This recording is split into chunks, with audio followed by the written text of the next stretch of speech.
जय श्रीकृष्ण बालमित्रांनो.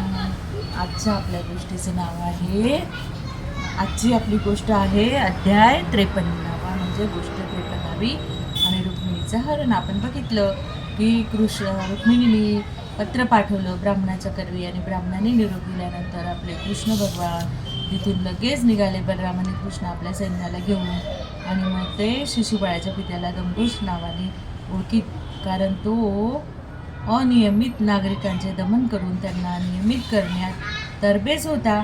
दम म्हणजे काबूत आणणे व घोष म्हणजे प्रसिद्ध, असा दमघोष शिशुपालाच्या वडिलांचं नाव होतं आणि त्याच्यासोबत रुक्मिणीचा विवाह होणार होता.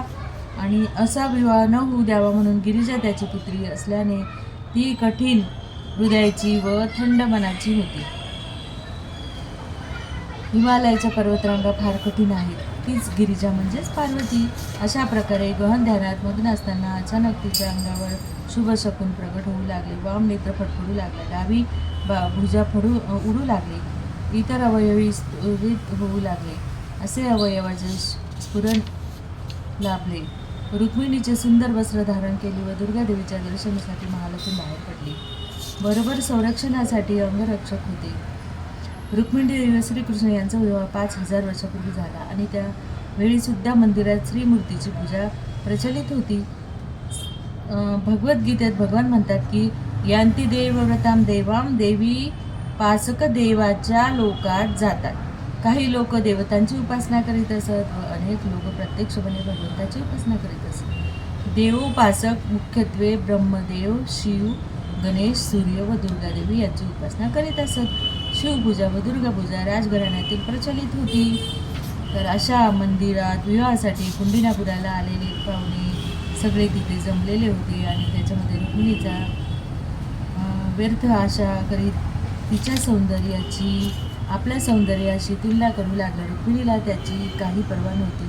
श्रीकृष्णाने कधीही येऊन आपणाला घेऊन जावे हीच एकमात्र अपेक्षा तिच्या मनात होती. आपल्या डाव्या हाताच्या बोटातील अलंकार सारखे करीत असताना सहज तिची नजर राजे लोकांवर गेली व अचानक तिला त्याच्यात उपस्थित असलेले श्रीकृष्ण दिसले.